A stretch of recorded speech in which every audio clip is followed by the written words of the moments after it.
Welcome back, everybody. Today we're going to be riding this another connecting road here, 76.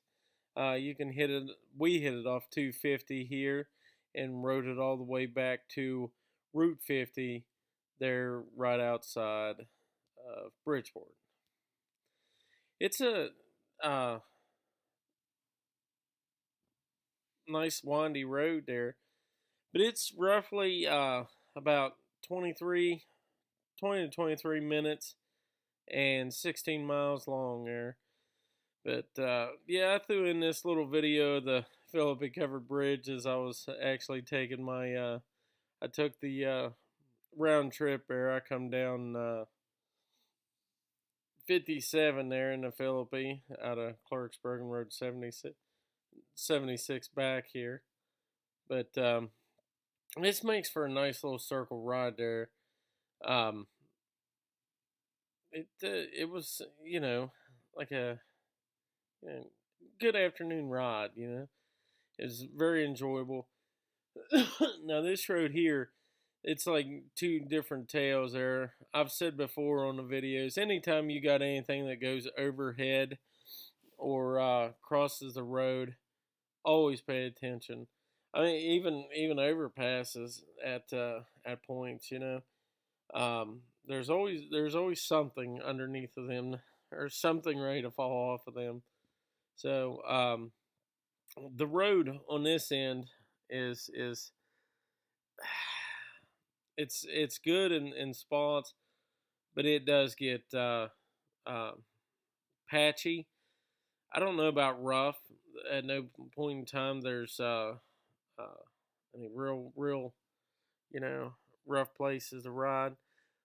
You got a little bit of good scenery there. It'd been a while since I'd been across this road, and I mean, it was like I said, it was an enjoyable ride. The On this end, you can clearly see everything's cut back and everything.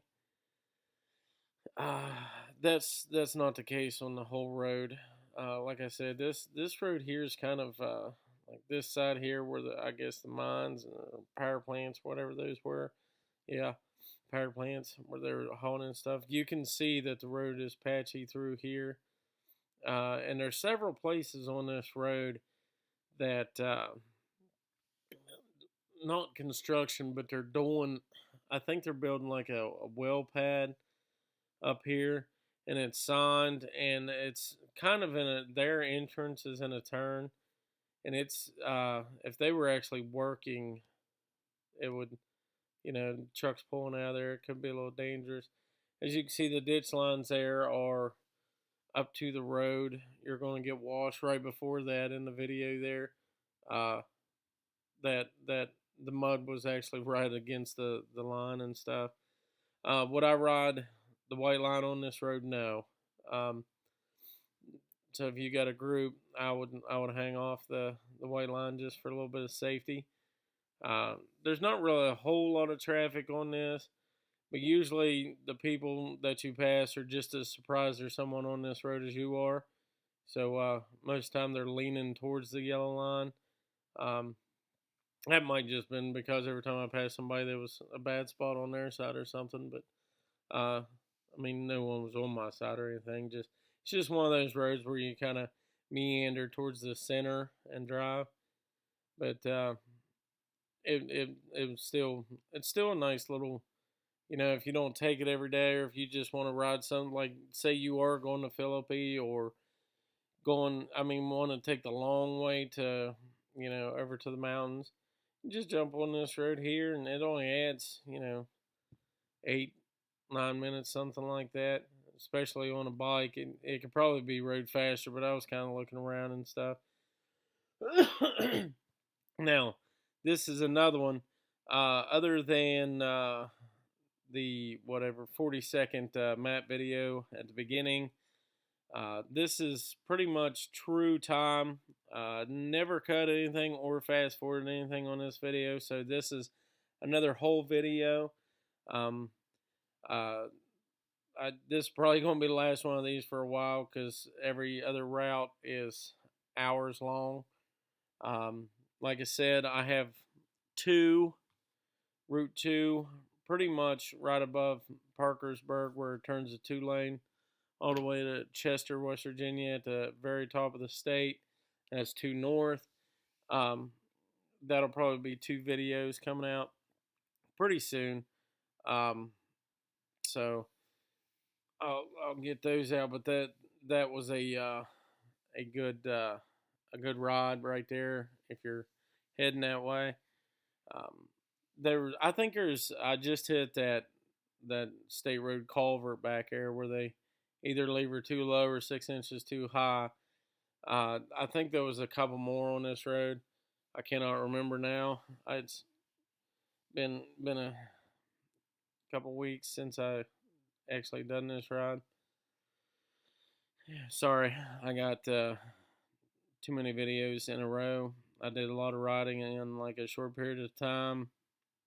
I got to get it in where I can, guys. I'm sorry. Um, but as you can see, like the roads, it's I, I, anymore. I don't even know what classifies as a bad road because you know what I mean. If you ride anywhere in West Virginia, you're like, holy cow. But no, there is a lot of patchwork, but it's not bad. I always just like try to tell you if there's any gouges in the road where like you're going to lose a tire and stuff. I don't believe it was any of those. There was a couple like slips.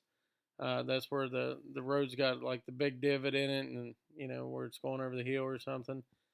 Those are probably the most dangerous because you have 2 different elevations of your blacktop.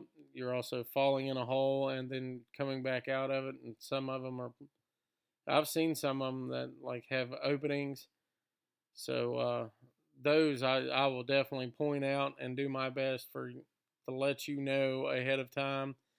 Bad ones, I always try to look at the mileage where I'm on the route, and try to give you some kind of variation. Hey, within 5 miles in, you need to watch yourself. But as far as I know, I haven't come across any that were like you really need to slow down or go around. There was a couple. I mean, I know I've hit several of them, but most of them were, if you can ride a motorcycle, you can make it through.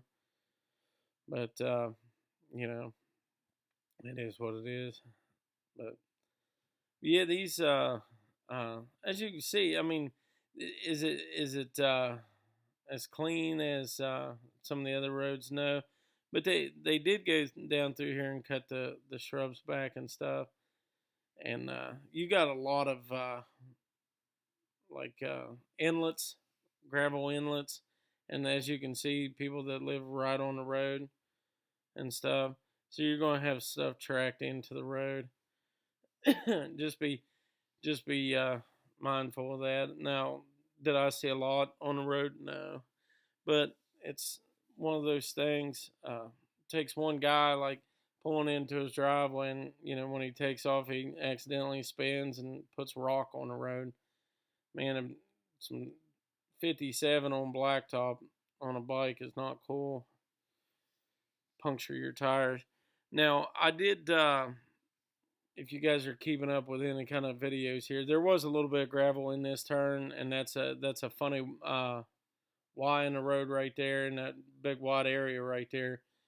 I guess people use that as pull off. I did run into there was gravel laying in that road. I don't. Maybe if you're watching this on a screen that's bigger than a credit card, you can see it. Like I've complained before, once I go into voiceover, I got a little tiny screen to work at. Still working on a new editor. I can't find any that I like as much as this one. The only downfall with this one is when I do a voiceover, I can't pause, I can't stop. I don't know. We are checking into that. So I'll keep bringing that up until I change something, just so everybody knows. But right up here, I believe, around this turn, there's some cool little turns on this road. But like I said, and I'll probably say it 15 more times before this video is over, This was an enjoyable road, and it was probably because I haven't been across it for a long time. Um, but it is what it is. There is some good views, a little bit of open country here and there, and things to look at. I mean, you can always find something cool on each road, but throughout, uh, it was enjoyable. I didn't, the road was a little rough. Uh, it gets real bad up there on the Bridgeport side. Uh, it's just heavy traffic up there, around Cleveland Brothers Caterpillar dealer, and so, but it's only like the last mile of it, half mile, something like that. I thought that little construction site was around that turn, but it wasn't. But what they're building the pad up, it'd be my left hand as it. Yeah, it's right up here, left hand. When you come around the turn, is where they're pulling out and stuff. There's going to be a lot of garbage on the road right there because they're coming off of a. It looked like they had a pretty short construction entrance, and what that means is all the dirt and mud doesn't have time to fall off. So they're gonna drag out stuff. It's inevitable. But there's a like lay down yard or whatever. So when you come around that, be mindful of them pulling in and out of there. Right, you can see the job site up there. They ruining another good farm, but it's right there. No, that might have been it. Anyways, it's right in that section after that turn. It is marked right there. It is. That's going to be the other road was where they're working at now. That's going to be the main entrance right there. So just watch yourself. There's going to be debris and stuff in the road. It depends. If it's rained that week, that's probably going to be a lot worse. On Saturday, even if it hasn't rained in a couple days. But I just wanted to warn you about that because I've worked in that industry for like 22-3 years, and like even if you broom, you're still gonna have crap in the road. It's one of those things. Contractor tries. If the contractor even tries to clean up the road, you're still gonna have stuff there. So that being said, I've been through enough of those uh, situations that the road's always dirty. So sorry to harp on that. Just want to let you know. Also, and I cannot remember. I started to say this 5 minutes ago. Uh, the if you guys were keeping up with the videos, I had a set of Pirellis put on my bike. They're dragging something, and I cannot think what they're dragon skin, something. Uh, they're wearing very nicely, but something I have noticed so far, and I've probably got 1,500 miles on them so far, is they seem to not take heat very well. As you guys know, it's either pouring down the rain or it's 105 degrees. I'll finish this in a second because this little area right here is kind of cool. You go underneath the train or the train tracks. Coming here, like into Flemington, you turn left right here. It's signed on the other side of the road. Just keep on moseying on out through there. But also, there's I think one set of railroad tracks up here that is you have to slow down for. It will ruin you. It's terrible railroad tracks. It's just right up the road here. But them Pirellis, they seem to walk. I don't know what their sidewall rating is. I would have probably should have paid attention to that, but it seems I felt it after a couple hours of riding and it was hot. Trying to lay it hard in the turns, I could feel the bike walking. Now, could that be heat? Maybe their heat index on them on the sidewalls of those tires aren't as stiff as like the Harley Dunlops. That's all I've ever ran. Not because I'm a Harley guy or Dunlop guy. It's because I've had the best luck with them on some of my earlier bikes. I've I've opted a couple times for the cheapest tire when I knew like I was going on like a 3,000 mile ride on like across the country. I was going to be on a lot of 4 lanes, so I was like, man, I'm going to burn these tires up. I'm not spending $400 a tire, so just put a good tire on there. And I always paid the price for that. But I have had the best luck um, all around. Now there's different categories there. You got wear and rain riding. With that, and the on the big heavier bikes, the Harley Dunlops seem to be the best. Now these tires, other than there was 2 different instances where I absolutely felt the bike walking, and it absolutely felt like tire wall moving the bike. So, but if you're just riding, if you're not going to be riding 100 miles on 4 lane or up a 2 lane, nonstop, I don't think you'd ever have a problem with it. Now, I do not believe it's anything in the bike. It just came out of the shop for the I think 20,000 mile uh, service and everything. So I do not believe that it's a bearing or anything like that. But it doesn't. I don't feel like on a day like today where it was overcast and everything going out this windy road, I did not feel it. I have felt it mostly on 4 lanes, or it was I think it was on the 2 ride where we rode for like an hour and a half straight, and it was hot that day, and I could feel it walking, and so that's just one of those things. I'll keep reporting on the tires if they get good tire wear. You know what I mean? If my originals on this bike, the factories, I've never had factories do this. I got 13,000 miles out of the factory tires. I changed my tires at the same time, regardless, um, because mostly because you got the same amount of mileage on them. You know what I mean? And the fronts do mostly sometimes still have good tread on. Sometimes I'll keep them just in case of if they're half tread or something. I'll keep one here or there. I've got buddies who ride and stuff like that, and I'm like, hey, here's this tire. I just want to switch mine out.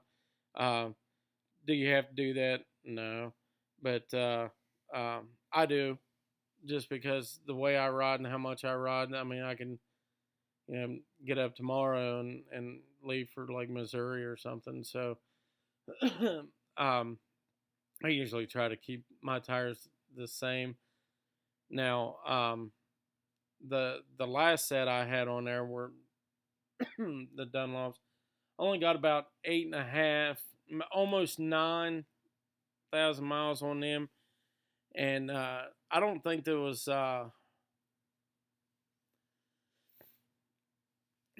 Let's see. There was a lot. It was not a whole lot of 4 lane on those. So I don't really know why or how. Now here's that railroad crossing. It is rough. So just be mindful of that coming through there. You got to slow down for that one. But yeah, I don't know the difference. I don't know. Like that's a good bit of mileage. mostly you get 8, 9 out of. I do. I'm a heavier guy, um, so you got to take into effect if you weigh 180 pounds, you're probably not going to wear out tires as fast as a 300-pound man. So, and that does make a difference. And I carry all kinds of stuff on my bike. I carry first aid kits and tools, because honestly, I never know where I'm going to end up being. So I just wanted to share that with you guys. I don't know. Maybe one day I'll share, you know, my loadout kits that I do keep in the bike. If that's something somebody's interested in. I mean, if you, you know, pretty much the same. It doesn't take a lot of tools for a bike, so you keep that in mind when you're doing that. And I do carry first aid kits. I carry first aid kits on everything in every one of my vehicles and everything. It's just who I am. You never know. I Since we're on this track, I was asked, you know, um, about wearing gloves all the time. I don't know if I've ever brought this up in a video, but yes, I wear gloves all the time. Anytime I'm riding, are these are the most comfortable gloves, and you can still scroll the phone. Yes, uh, I do touch my phone because of maps and things like that. Do I use my phone while I'm riding? Not really. I will pull off the side of the road if I need to, but like Madison and stuff, you're trying to, while you're cruising into a city, say if there's a restaurant, gas station, whatever, I do that every once in a while, and I like to have gloves on that allow me to do that. But I wear gloves just because if you ever go down, like my hands are pretty important to me, and I don't want them looking like hamburgers, so I'd like to have something on them. I don't care if it's hot outside, but uh, that all that being said, right here is the end of the video. Um, so, you know, let me know. Give me some feedback.